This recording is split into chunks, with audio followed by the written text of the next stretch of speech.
You have something? Thanks, yeah. Yeah, we do. I'm Matt Crehan, and I'm here to talk about fracking, which could possibly be happening to your neighbor here in Ravenna Township. How do I spell your last name? Crehan. Now, normally fracking is just straight down oil drilling, where you just go ahead and zoom straight down, get your oil, take it back up, and take it and do whatever with it. This is horizontal fracking. It goes down this way, and it goes on an L shape. That's the dangerous part, because it can go for a long distance. It chops up the ground so bad that when it gets to the water supply, and it does get to the water supply sometimes, it trashes the water supply. So when you turn on your faucet, it comes out brown, and in some instances people have gone ahead and lit a match under it, and it's flammable. That's the danger this stuff has. And it's something that it's a serious matter. This is one of the first wells on this side of the state in Michigan that they want to put in. They've got one already up in Oceana County for Silver Lake, and this thing jets right out into the Lake Michigan to get the oil from there. So it's a really major environmental problem. Anybody that's a farmer, you depend on water. Anybody that has wells, you depend on water. Once your water supply is trashed out here, forget it. It's done. You're not going to be able to clean it up. And then they're going to say, well, you can bring in city water. Okay, how much is that going to cost you to run city water lines? And the water, the city water, where that comes from, is the same place your well water is coming from. Well, now you have to purify all these additional things in the water out of it so it's safe to drink. So it's a real serious environmental hazard. And we just thought it was important enough to come out to all the eastern townships and villages in Muskegon County and Ottawa County, for that matter, and explain this. Now, tentatively, on Wednesday the 29th, there's going to be a meeting at the Ravenna Fire Barn, and they're going to go through the dangers of this. Because they had a meeting in Muskegon on it, and all it was a bunch of, glad handing. The DEQ was there. They're saying, it's not really all that dangerous, and on and on and on. And to show how undangerous it was, they had about 6 or 7 armed people there from the different... Eight? Yeah. Okay, they had 8 people there. I don't know if it was the state police, the DEQ, or whatever, and they were there just to, keep, quote unquote, keep order. Well, there was no disorder that was there at all. Nobody was jumping up and down, raising Cain about it, but that's what they expect.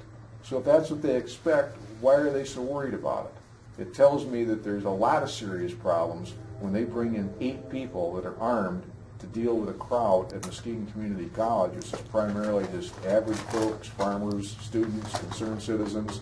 Nobody was there protesting it, waving signs, or threatening. Nobody made any threats. Nobody got up and started yelling and screaming. But this is what we're up against. Because if this permit actually gets approved, there's going to be a major problem out here because with the water. That's the main concern. The other thing is that for the farmers that use the water continuously, your water levels are going to go down because this fracking process uses millions and millions of gallons of water just for one single well. So you're not going to have the water pressure you have out here. You're not going to have what you have now. It's going to be like, picture the town as a ghost town because nobody wants to live here anymore because the water isn't pure. So that's what you're up against. That's what we wanted to bring to your attention. My friend Dan here has a little different take on it. Each one of us comes from different ideas and opinions. We're both against fracking. He's going to present it to you in just a little different fashion than I am. Thank you. Matt, who are you with? We're Occupy Muskegon. You're Occupy Muskegon? Yeah, both of us are. Well, yeah, kind of. Anyway, there's a lot of people involved in this. My name is Dan Mills, M-I-L-L-S. I'm in North Muskegon. And I did bring some literature here I can leave with you too, to get more information on this sort of thing. And I was pretty clueless on this whole thing, this fracking thing, until just about a month ago, and I've attended some interesting meetings, and I did attend the meeting where the DEQ was present too. And anyway, it's really interesting to note that the DEQ actually gets a lot of their funding now from the oil industry. It supplements what the taxpayers don't pay, and most of it comes from the oil industry now, and so there seems like a conflict of interest right there.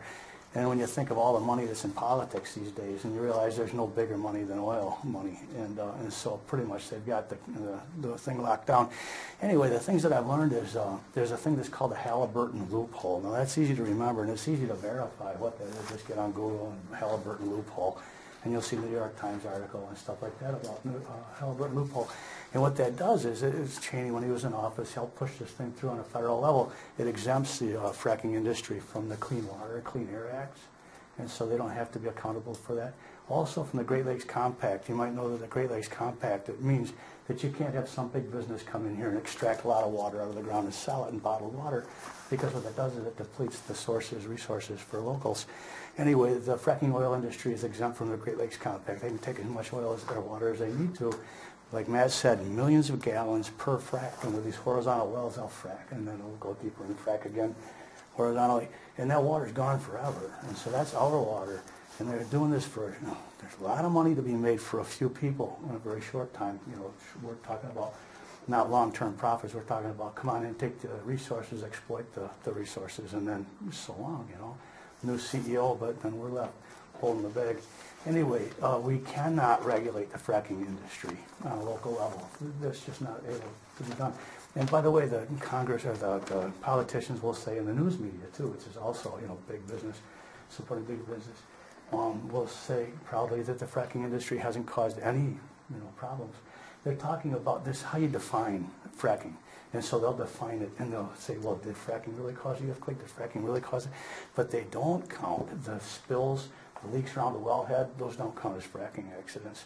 If they have a fire, that doesn't count as a fracking accident. And these things happen, and because of course they would happen if it's totally unregulated. It is absolutely totally unregulated. And so there is absolutely nothing in the regulations that say they could be fracking next door to you, running that thing under. They don't have to tell you. They don't have to tell you if there's an accident. They could have an oil spill. They could. They don't have to report it. They're totally exempt from all of our regular Clean Water and Clean Air Acts. And that's why this is so important for us to protect ourselves. It used to be easy. We could count on the news media to shield democracy and stuff like that. But now big money's pretty much taken over. The Muskegon Chronicle is owned by M Live, actually Advanced Publications. They have 2 board members. They're brothers out on the East Coast. They own all the newspapers all around here. And that's the way things have gotten. Well, it's really up to us to become informed and educate ourselves, and then we have a civic responsibility and a duty to do more than just throw a lever every 4 years. We really have to act on what we know. And so anyway, I'll leave this with you. I also have, there is something that stands a fighting chance. In Michigan, there's a petition to get this on a statewide ballot. We need 300 and some thousand signatures, and we want to do this before fall.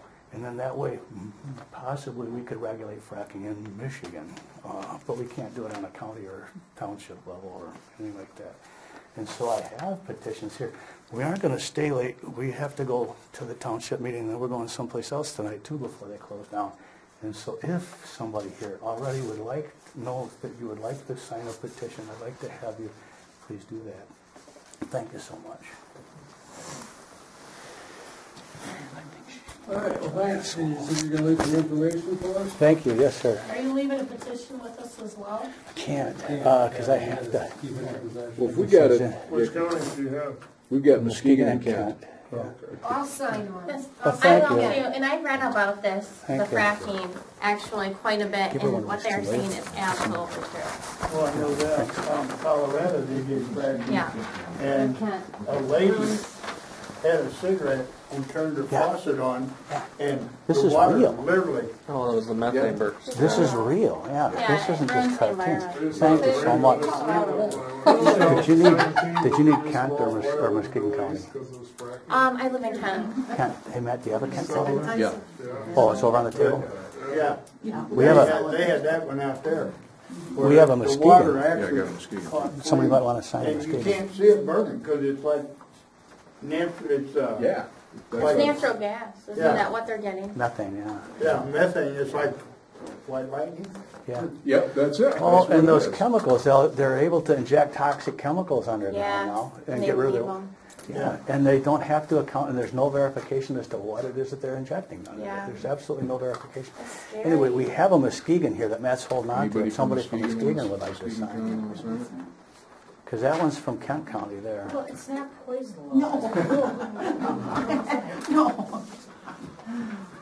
Thanks so much. Yeah.